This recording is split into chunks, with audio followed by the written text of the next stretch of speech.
श्रीगुरुभ्यो नमः। हरिः ओम्।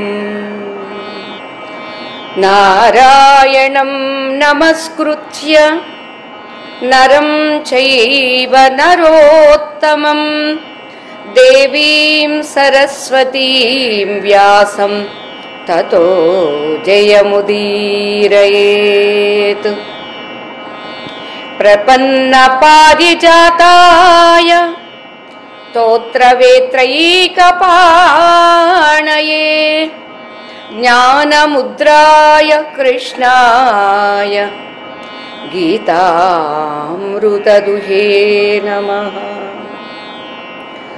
ॐ पार्थाय प्रतिबोधितां भगवता नारायणेन स्वयं व्यासेन ग्रथितां पुराणमुनिना मध्ये महाभारतम् अद्वैतामृतवर्षिणीं भगवतीम् अष्टादशाध्यायिनीम् अम्बा त्वामनुसन्दधामि भगवद्गीते भवद्वेषिणी।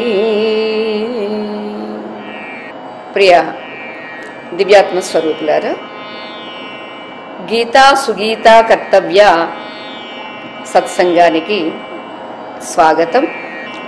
అసత్తు సత్తుగా, సత్తు అసత్తుగా కనిపిస్తుంది అంటే దానికి కారణం దాని జ్ఞానం లేకపోవడమే. అదే విషయాన్ని స్వామి నాసతో విద్యతే భావః నా భావో విద్యతే సతః ఉభయోరపి దృష్టోంతః స్వనయోస్తత్వదర్శిభిః అని చెప్పారు. అంటే నా అసతః భావః విద్యతే, అసత్తుకు ఉండుట అనేటటువంటిది లేదు.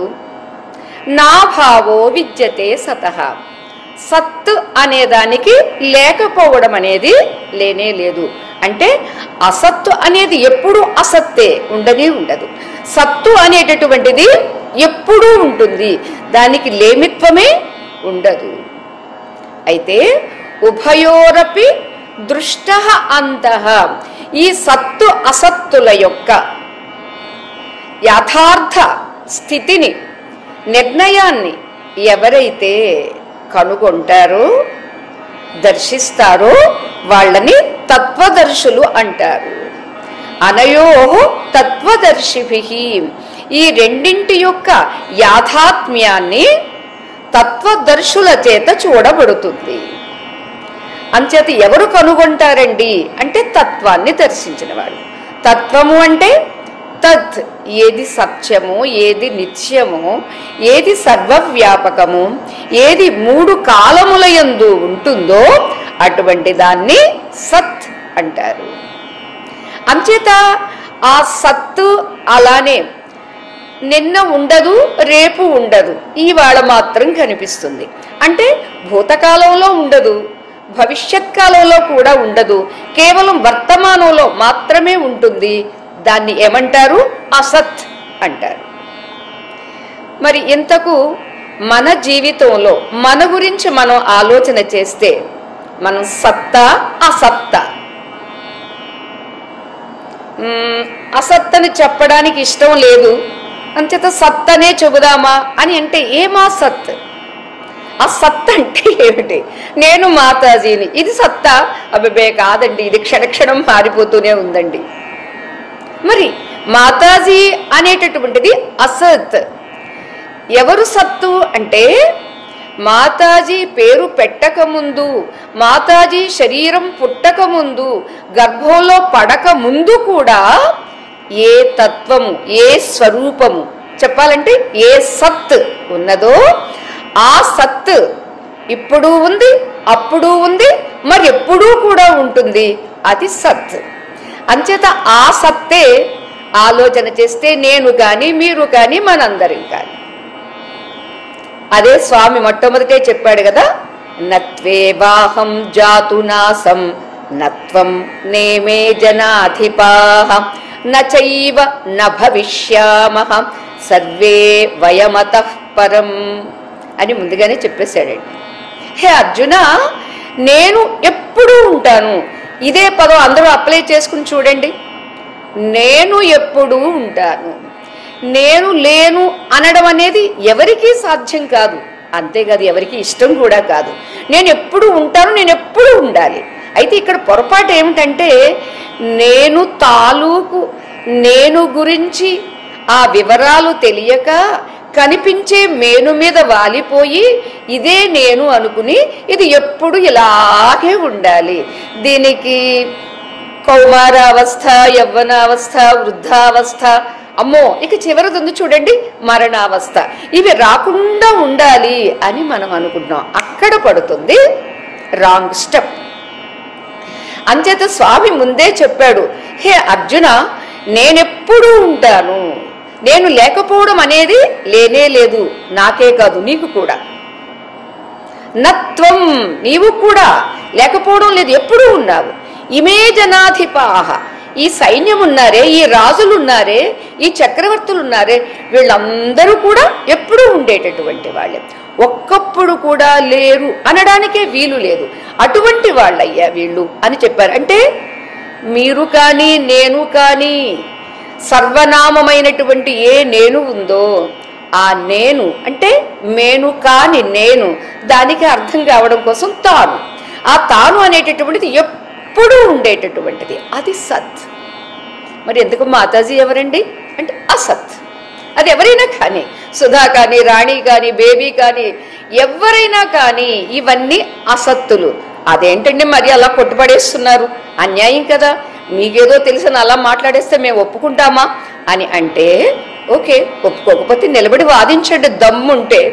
ఎందుకో తెలుసా, పుట్టినప్పుడు ఎంత పుట్టారండి, పుట్టిన తర్వాత ఎన్నెన్ని అవస్థలండి, ఎన్నెన్ని వ్యవస్థలండి, ఎంత చేసినా ఎప్పటికప్పుడు మారుతూ మారుతూ మారురు. మార్పే మృత్యువు. ఈ మారేటటువంటి దాన్ని గుర్తించేవాడు ఉన్నాడే, గమనించేవాడు ఉన్నాడే, తెలుసుకునేవాడు ఉన్నాడే, వాడు సత్.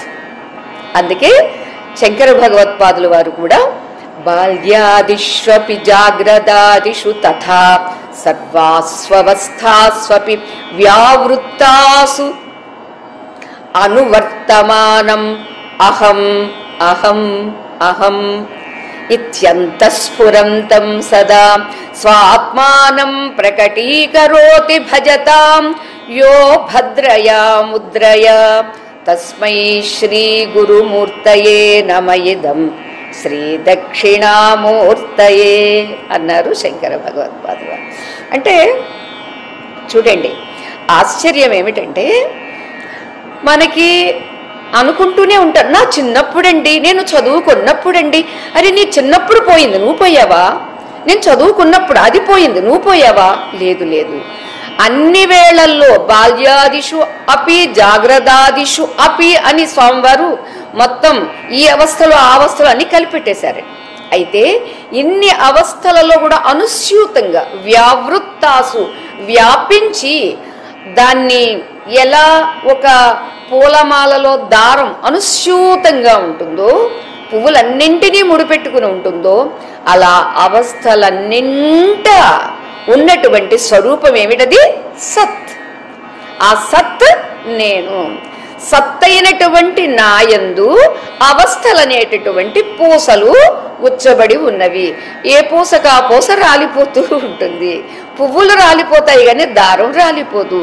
ఎలానో సత్ అన్నటువంటిది ఎప్పుడూ ఉంటుంది, అసత్ అనేటటువంటిది ఎప్పటికప్పుడు పోతూనే ఉంటుంది. అయితే అసత్తు కూడా సత్తుగా అనిపిస్తుంది కాసేపే.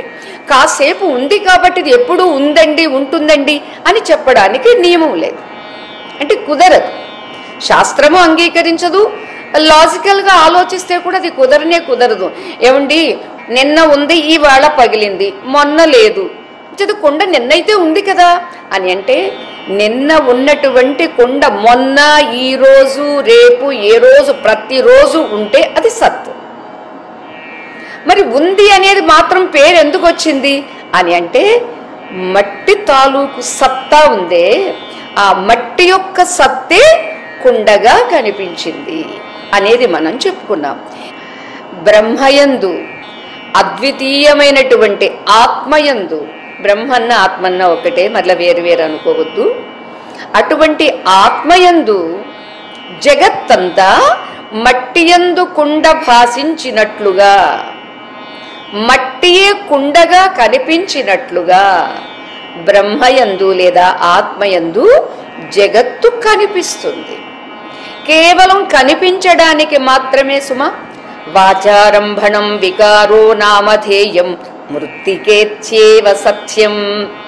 ఎందుకు కుండ, ఆ మూకుడి లేదా కొన్ని విగ్రహాలు కనిపిస్తూ ఉన్నవి అంటే అవి నీ కంటికి మాత్రమే కనిపిస్తూ ఉన్నవి. కాస్త పరిశీలించి చూస్తే ఓకే, కుండ అన్నా మూకుడన్నా ఒక రూపమన్నా అది ఏదేది పేరు పెట్టినా అక్కడ ఉన్నటువంటిది మట్టి మాత్రమే. మరి ఇవన్నీ ఎక్కడొచ్చినాయండి అంటే వాచారంభణ, నోటిలో వచ్చినటువంటి మాటల యొక్క మార్పులు, మాటల యొక్క వికారమే తప్ప అక్కడ ఉన్నటువంటిది మీరు ఏ పేరు చెప్పినా ఉన్నటువంటి సత్తు ఏమిటది? మట్టి. మృత్తికేత్యేవ సత్యం అని చెప్పారండి. అక్కడ ఎలా ఉదాహరణలో మృత్తికయే సత్యము అని మనం చెప్పుకున్నామో అలా ఇక్కడ స్వరూపమైనటువంటి ఆత్మయే సత్యము లేదా బ్రహ్మయే సత్యము, అదే నిత్యము అని అంటూ మరొక ఉదాహరణ తెలియచేస్తూ ఉన్నారండి. మన ఆఫీస్ రూమ్లో తలుపులు వేసి ఉంటాయి, ఆల్మోస్ట్ ఎవరూ లేకపోతే. సరే, ఒకరు కొత్తగా వచ్చారు. సరే, ఆ రూమ్లో సామాన్ పెట్టుకోండి, ఆ రూమ్లో ఉండండి మీరు అని చెప్పాము. బ్యాగ్ తీసుకుని వెళ్ళారు, కానీ వెంటనే బయటకు వచ్చేసారు. ఏమయ్యింది, అదేంటి బయటకు వచ్చారంటే అమ్మో నాకు భయం వేసింది. భయమా? దేనికి భయము అంటే అక్కడ టేబుల్ క్రింద పాము ఉంది. పాము ఉండే వీలు లేదే, పాములు బయటంటే ఉంటాయి కానీ లోపలికి ఎప్పుడు రావే అని మేమంటే కాదు, అమ్మో పాముందని నా గదిలోకి వెళ్ళను. సరే అయితే చూద్దాము, పాము వచ్చే అవకాశమే లేదు, ఎందుకంటే వెనక డోర్ వేస్తుంది, ఈ డోర్లు మెష్ డోర్ ఎప్పుడు వేసే ఉంటుంది. సపోజ్ ఏమనుకున్నప్పటికీ కూడా వచ్చే అవకాశం లేదు, చూద్దాము అని మేము వెళ్ళి లైట్ వేస్తే టేబుల్ కింద కూడా కీనేడు ఉంది. సో అదిగదిగో పాము కనిపిస్తుంది అని అంటున్నారు వాళ్ళు. సరే, అప్పుడు సెల్ ఫోన్లో టార్చ్ వేసి దగ్గరికి వెళ్ళి చూస్తే ఎంతకు అక్కడ పాము కాదు, ఏముంది అంటే తాడు. అరే ఇదిగో చూడు తాడే ఉంది అని అంటే తాడేనంటారా, ఏమో నాకు భయంగా ఉందంటే అరే కాదు, ఒకసారి నేను వెళ్ళి చెయ్యి పెడుతున్నాను కదా, నన్ను కుట్టకపోతే అది పాము కాదు కదా, పాము అయితే నన్ను కూడా కుడుతుంది అని చెప్పి చెయ్యి వేసి ఆ వచ్చిన వాళ్ళని తీసుకుని వెళ్ళి టార్చ్లో చూపిస్తే ఏమయ్యిందది? అమ్మయ్య, పాము కాదు తాడే. అయితే ఇప్పటి వరకు ఉండే ఉంటుందండి, పాము ఎక్కడికో పారిపోయి ఉంటుంది మీ చప్పుడికి మీ గోలకి అని అన్నారు వాళ్ళు. అంటే ఎక్కడికో పారిపోతే ఈ గదిలో ఎక్కడో చోట ఉండే ఉంటుంది కదా, ఎక్కడికి పారిపోలేదు. నిజంగా పాము ఉంది అని అంటే పాముకి ఉనికిని సత్తాని ఇచ్చినటువంటి తాడు ఏదైతే ఉందో అది ఉందే గాని పాము లేదు. మరి పాము ఇంతకీ భయపడినప్పుడు ఉంది, దానికి ముందు లేదు, ఇప్పుడు టార్చ్ పెట్టి చూస్తే ఇప్పుడు లేదు, పాము ఉన్నట్ట లేనట్ట? అంటే భ్రమలో ఉంది, చీకటిలో ఉంది. ఎప్పుడైతే వెలుతురు పెట్టి చూసామో ఓ పాము లేదు తాడే అని అంత భయం కలిగినటువంటి వాళ్ళకి కూడా నిర్భయం వస్తుంది. ఎప్పుడు? సత్యం ఏమిటో దర్శించినప్పుడు. అలానే తత్వదర్శి, తత్వాన్ని, తత్వం అంటే ఏమిటి? తత్ అది, అది అంటే బ్రహ్మయే, అది అంటే ఆత్మయే. ఆ ఆత్మ వేరే కాదు, ఆ ఆత్మ త్వం, నీవు. ఏ నీవు? మేను అయిన నీవు కాదు, మేను కాని నీవు. అంటే ఏ సత్తా ఉంటే ఈ మేనుకి ఇంత సత్తా వచ్చిందో, ఈ మేనులో ఉన్నటువంటి ఇంద్రియాలన్నీ పనిచేస్తూ ఉన్నవో అది సత్, ఇది అసత్. ఆశ్చర్యం ఏంటంటే టార్చ్ పెట్టి చూడగానే పాము లేదు తాడే ఉంది అని తెలిసింది. కానీ ఇక్కడ మనకి దార్ష్టాంతికంలో కాస్త పరిశీలన చేసి చూస్తే ఆత్మయందు జగత్తు కల్పితమా? ఏమోనండి, నాకు అర్థం కాలేదండి, నేను ఒప్పుకోలేనండి. ఎన్ని జన్మలకి? అదైతే పావు గంటలోనో అరగంటలోనో క్లియర్ అయిపోయిందండి. ఏది పాము కాదు తాడే అనేది. కానీ ఎంతటి ప్రపంచము ఆత్మయందు పాములాగా కల్పితమే అని గుర్తించడానికి ఎన్ని జన్మలు పడతాయంటారు? ఏమో, చెప్పలేము. అయితే చెప్పలేము కాబట్టి ఇంతేనా అని అనుకోవడం కాదు. నీ దగ్గర ఎప్పుడు నీకు వివేకం అనేటటువంటి లైట్ ఉండాల్సిందే.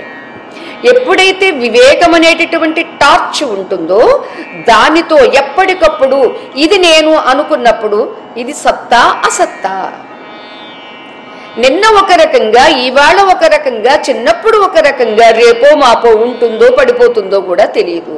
ఎప్పుడు ఈ కొండ పగిలిపోతుందో తెలియదు. ఎప్పుడు ఈ పాము అనేటటువంటిది లేకుండా పోతుందో తెలియదు.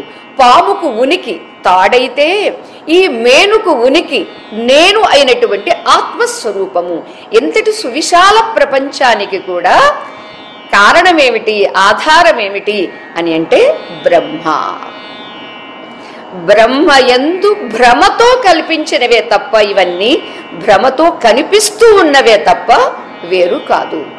వేరు కాదని మీరు ఎలా కొట్టుపడేస్తున్నారండి అని అంటే, ఏదైతే మూడు కాలములయందు ఉంటుందో, ఏదైతే దేశ కాల వస్తు పరిధిలో ఉండకుండా ఉంటుందో అది సత్.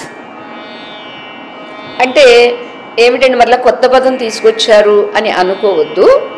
ఇప్పుడు మేము ఇక్కడ విజయవాడ తాడేపల్లి ఆశ్రమంలో ఉన్నాము. మీరు ఎక్కడెక్కడో ఒరిస్సాలోనో, హైదరాబాద్లోనో, బెంగళూరులోనో, మహారాష్ట్ర షోలాపూర్లోనో ఉన్నారు. ఇది దేశం. మీరు అక్కడే ఉన్నారు కానీ మీరు ఇక్కడెక్కడికి రాలేరు. నేను ఇక్కడే ఉన్నాను, నేను మరెక్కడా లేను. ఇది దేశాన్ని బట్టి మనకొక పరిమితి. ఎందుకని? అసద్వస్తువుకి ఎప్పుడు కూడా ఒక దేశంలో పరిమితం అవుతుంది.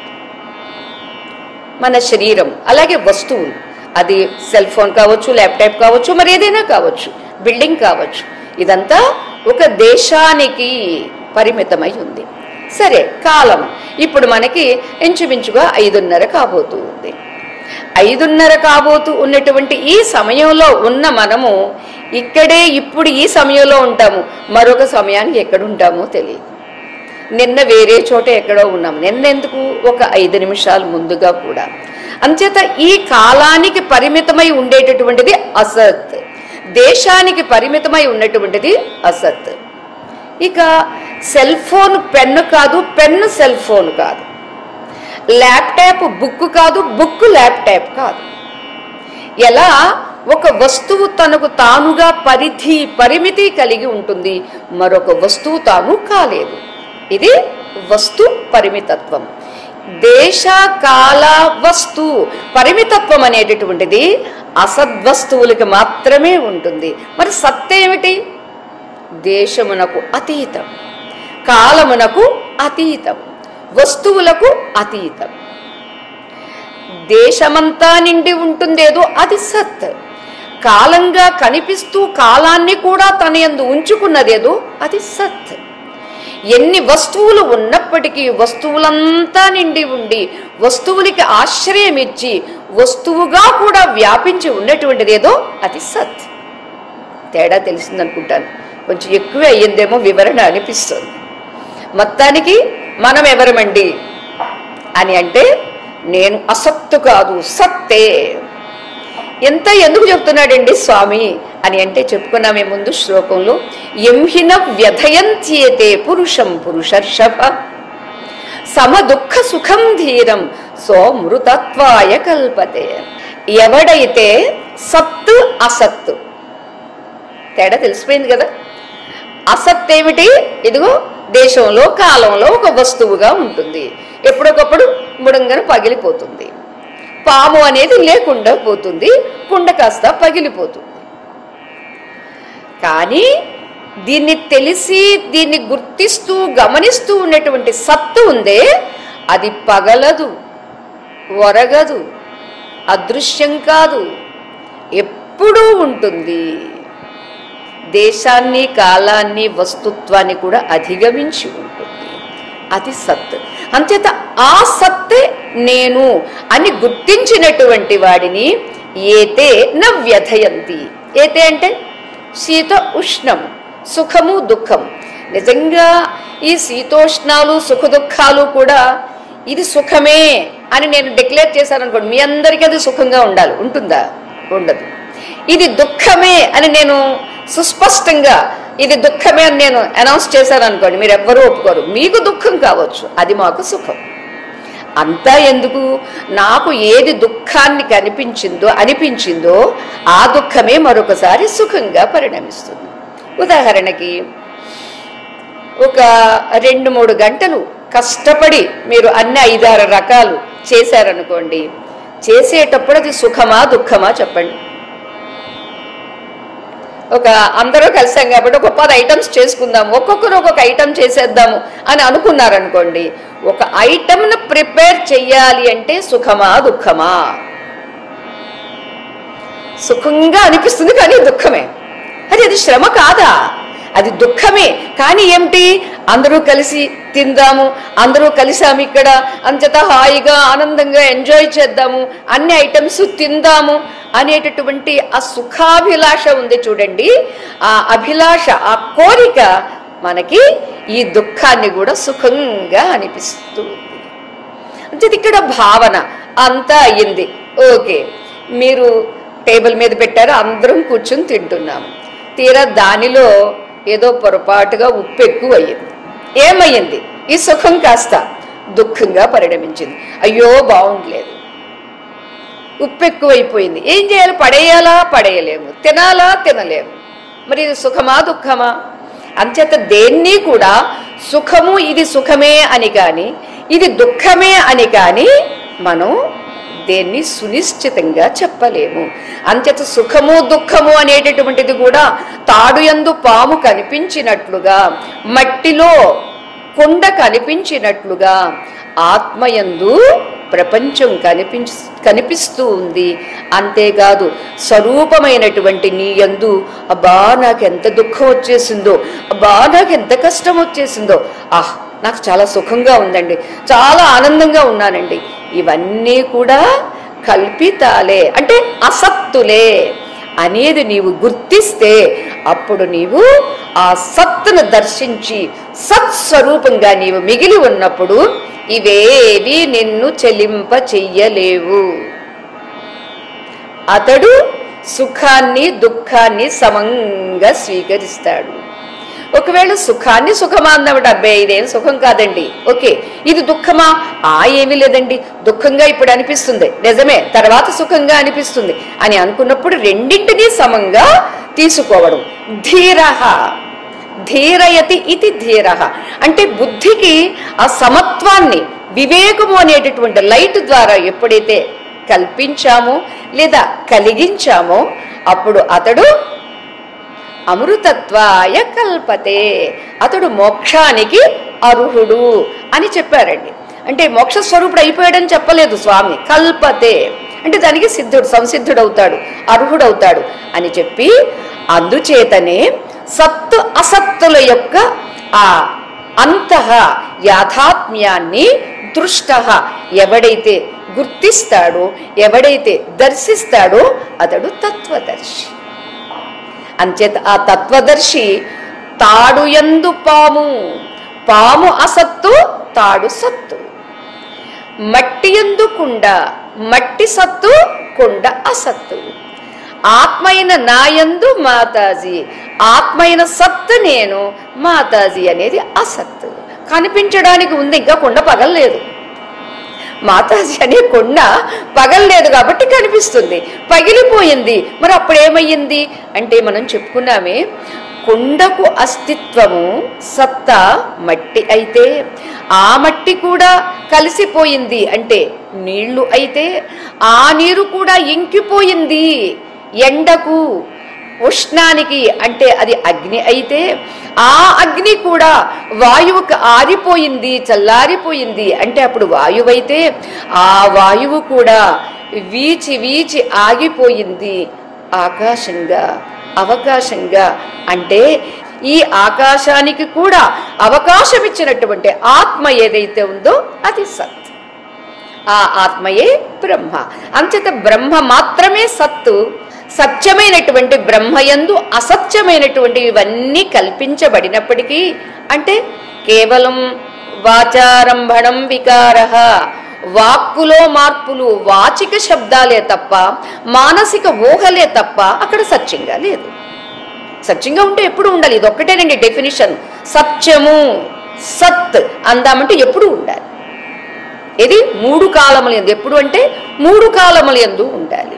అది సృష్టికి పూర్వము ఉండాలి, సృష్టి జరిగిన తర్వాత ఉండాలి, సృష్టి మహాప్రళయం అయిపోయిన తర్వాత కూడా ఉండాలి. ఏదో అది సత్. ఆ సత్ మాత్రమే హే అర్జున నీవు నేను అని అన్నాడంటే మనల్ని కూడా కలిపాడు స్వామి. మనం కూడా ఆ సత్తే అని మనం గుర్తిస్తే ఈ శీతోష్ణాలు, ఈ సుఖ దుఃఖాలు ఇవి ఊరికే గాలి ఎలా వీచింది అలా పోయింది. ఒకసారి చల్లగాలి వీచింది, ఒకసారి వేడి గాలి వీచింది, ఒకసారి సుఖపు భావన కలిగింది, మరొకసారి దుఃఖపు భావన కలిగింది. ఈ భావాలలో మన మనస్సు ఎంత చలించినా చలించే మనస్సును కూడా చూడగలిగేటటువంటి సామర్థ్యం కావాలి. అందుకని స్వామి ఇక్కడ ఏం చెప్పాడు అంటే, నా సతో విద్యతే భావః నా భావో విద్యతే సతః ఉభయోరపి దృష్టోంతః అనయోః తూ అని ఇక్కడ ఎందుకు వాడారంటే, అయితే సత్తు అసత్తులు ఎప్పుడైతే నీవు దర్శించావో, దర్శించినప్పుడు సత్తుగా నువ్వు ఉంటావు, అసత్తుని వేరు చేసి చూస్తావు.